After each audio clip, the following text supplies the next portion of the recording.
Hello guys, yan, kain pa tayo. Ulam tayo ng gizzard or ano yun, balon-balunan at saka tayo ng manok.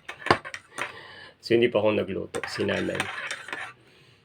So buti nandiyan si nanay nagluluto sa atin ng ulam. So kahapon pa na binili ko po yan. Pinaluto kay nanay.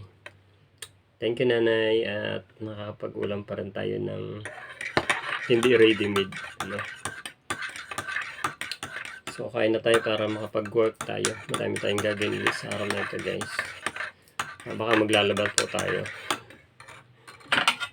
Ayan, so, yung kanin natin is yung kanin kagabi. Tipid-tipid sa gasol, ano. Then, of course, hindi mawawala yung ating rice coffee. Tara, guys, kain tayo. Parang hindi masarap kumain pag mag-isa na lang. Wala kang kasalo.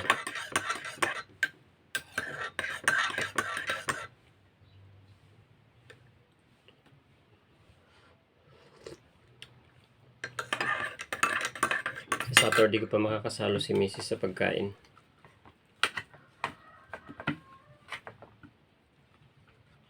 Sarap ng luto ni nanay. Favorite ko yung ano, yung atay ng manok.